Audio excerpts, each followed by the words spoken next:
All right, let's just rip the Band-Aid off and talk about crypto and what the heck is going on. 3 big pullbacks. You got Bitcoin halving coming up, and the Bitcoin halving, do you know why people are celebrating? I mean, seriously, the halving means this, okay? It means that in the 3 days from now, miners are going to make half the money with the same amount of effort. Could you imagine if you still worked your 40 or 50 hours a week and all of a sudden your paycheck was cut in half? Starting it off with your comment because, yes, you, the viewer, matters most. S. Rawlings says, run, Forrest, run. Well, I was earlier, and I was actually replying back to you, Rawlings, while I was in a cool-down session dedicated to the fans. Why? Because I love you. Jeremy Touche dropping some support on the channel. Thank you very much, Jeremy. Jeremy says, I'm at a loss right now. I don't know what to do or what to think at this point. That's why I'm doing this video. Let's bring some clarity to everything, and let's expose everything that's going on. Heat map, here's the general story. Bitcoin dominance is growing as we go through these ripples as of late. Dominance at 53%, that is huge. Now, some of the alts have done fairly well since mid-October. Some of them not so much. Some of them are pulling back quite a bit. Now, what do we have that's happening? Well, the halving is happening in 3 days in 1 hour. Okay, why is that something that people are celebrating? I don't really know. Because what that means is that Bitcoin miners out there are going to be paid half for the same amount of work. So the same amount of effort they put into these transactions are going to get paid half. So now when we think about that, like, wait a minute, we're celebrating revenues cut by 50%. So now you're like, whoa, that disincentivizes miners because now the profit margins really get squeezed hard. And that's the event we're celebrating. What's interesting about this, and you can tell we've been more in a speculative bubble because Bitcoin as a native compared to Marathon is here in blue and Bitcoin is in black. As you can see, Bitcoin has fared well. It's the store of value play. Even the derivative off of this is suffering. Okay, what else do we have going on? Guess what, people? Because we got ETFs, you can short the ever-living hell out of that action. And don't think that there isn't some of that kind of shenanigans involved. And also, let's be real here. All right, when you look at the price of it, and let's just zoom out a little bit, it has been going up, up, and up, right? Check it out. So would it make sense that people took profits? Remember, this is in the traditional finance market. So in the traditional finance market, when you had GBTC at $34, $37, and for a while it was in the 60s, look how often it was touching 60s. You know people are going to take profits on that action. Dude, people aren't married to this. This is traditional finance coming in and saying, yo, players, you know how you believe in hodl mode? We believe in making stacks of cash. So, dude, they almost like 2x their money. Gone, they're going to take it. What about geopolitical stuff? Right? What about the Middle East, right? So the Middle East right now is happening and it's firing up. And when the Middle East stuff fires up, what happens? People take their money off of risky asset classes. I don't care what crypto you are in. Crypto is more risky than almost everything else out there in terms of a broad spectrum of what you can invest in. Well, you could invest in some really, really bad stuff like the White Sox winning the World Series, but you'd be losing your money at that point. But like, the deal is that when global turmoil happens, people want safety. They want to park their money that's safe. So people pull money out. And when we saw this most recent pullback in the crypto markets, right? When we saw the pullback happen, it was rough. It was way worse than any of the other global stock markets. Look it up. No other stock market or anything out there that trades similar like this, guess what? Got pummeled as hard, percentage-wise. So crypto's on shaky grounds, man. Shaky, shaky ground. There's not a lot of money holding it up. When people see price going down, they take profits. Everyone's always trying to sell you on hodl mode, bro. You got to hodl to the moon. You got to hodl. People are taking profits. So when we get back to the question, and when Jeremy says, I don't even know what to think, what to do, well, the first thing is this. Ask yourselves, what is your plan? What is your expectations? What can you tolerate? And how can you get there? Can you diversify? What mistakes did you make? Are there mistakes that you made that you're making the same ones over and over? Do you remember when we had the action from Torres? And the alts pumped, and you couldn't trade XRP and Uphold and all the other exchanges, and then come to find out they're like, yo, our servers really couldn't handle the action. All right, so if people missed out on that XRP boom then and wanted to sell it because they couldn't log in, and we saw the same thing with Bitcoin ETFs. We saw Coinbase had problems with that. Coinbase has had a lot of problems too. But so now what did we learn from that? Well, if you wanted to sell, you should have had a pre-done sell order at that target, so even if you can't log in, it's taken care of for you. So if that was your mistake, you know how to fix it. if one of the mistakes you got out there is that your expectations are always moon this, moon that, remember, with geopolitical conflicts, right? You saw the crypto market just crumbled. I mean, wiping 15, 20% off, and people are bragging to buy the dip, then they get wiped again, then it comes up, then it gets wiped down again, and you're like, dude, no kidding. Listen to this. And this also has to do with debt, all right? Total global debt increased by more than 15 trillion in 2023.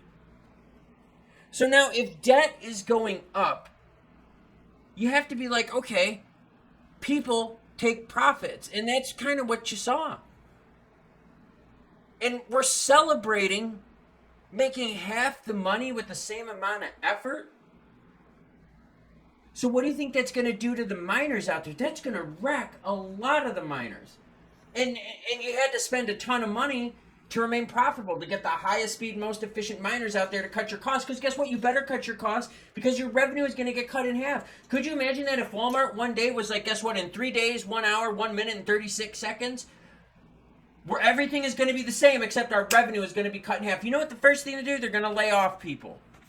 They're going to cut their costs. They're going to do everything they can to try to save money.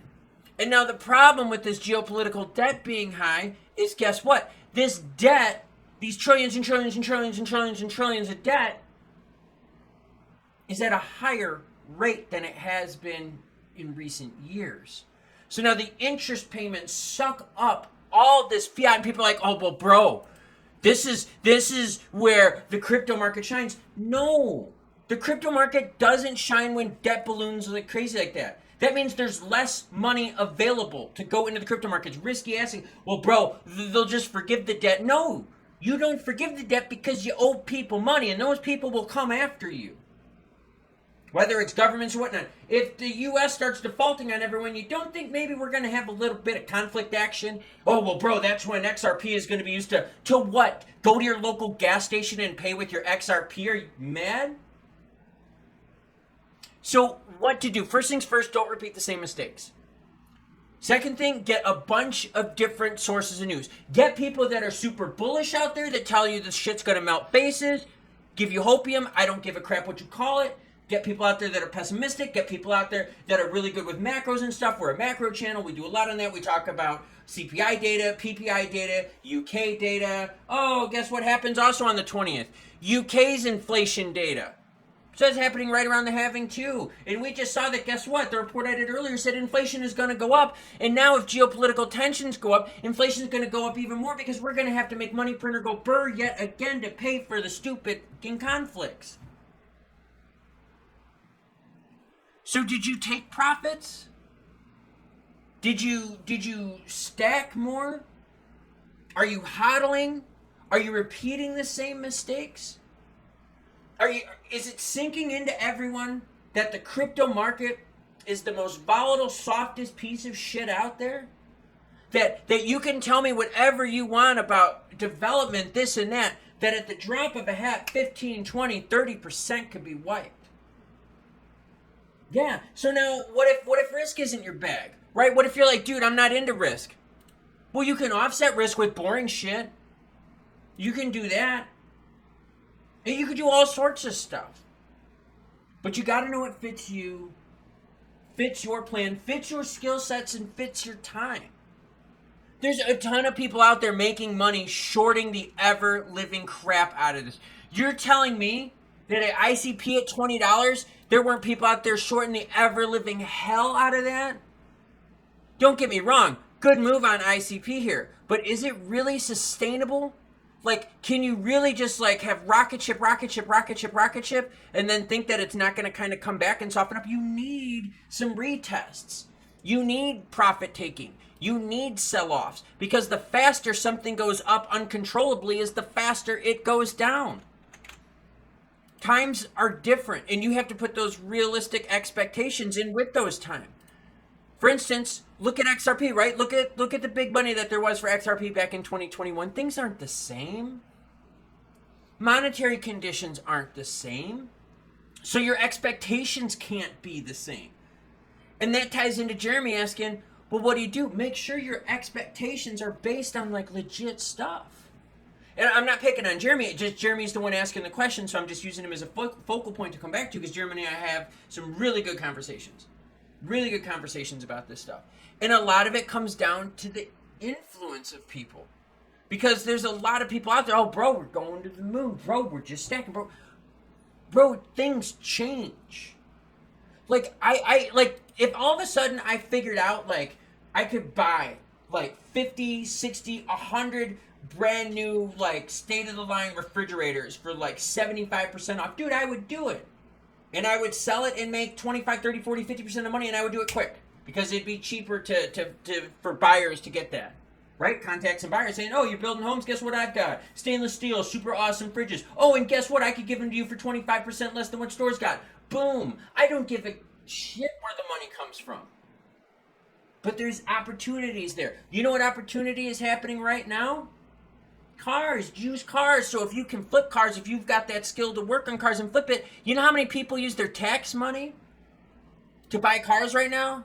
Oh, I bet you there's someone who's recording right now that just sold a car here recently. Yeah, I did. It was something that I bought over the winter, worked on it, fixed it up, flipped it, boom, made tons of money on it, man. Know to pivot. And diversification, this is just my whole personal thing. Diversification just doesn't mean, well, diversify within crypto. Diversification means also diversify outside of crypto.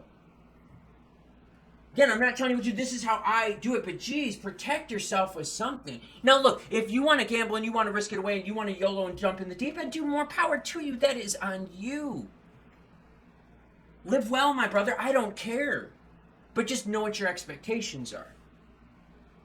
And also know what you're celebrating, right? The halving. What is really nice about losing half your revenue? That's not good. Do you know how many small-time miners this is going to wipe out? And when it wipes out small-time miners, now you got less people producing blocks, which means all of a sudden now Bitcoin, mining becomes more centralized. And that's not what we want, is it? So there's some out there that decide to rip on this channel. If you're watching this channel, you're like, probably you like it or you left it on play, and you're giving me playtime, so thank you very much. But there's some out there like, oh, bro, you're negative. No, I bring you the realistic, what is happening now news. The market is getting ready to make half the money on the same amount of effort. Geopolitical tensions are going through the roof. Trillions and trillions and trillions and trillions and trillions of dollars of debt. The market isn't the same. People do take profits. You can short these ETFs. And guess what? This whole GBTC thing, marathon and all that, dude, people sell this stuff left and right all the time. And they're making money on it left and right all the time. They're not missing out on time. So if that's one of the big mistakes that that people keep making, you don't ever get time back. You don't. That's the one lesson I think out of all this, is you never get time back. So do what you can with your time and use it as wisely as you can, because that clock is always ticking.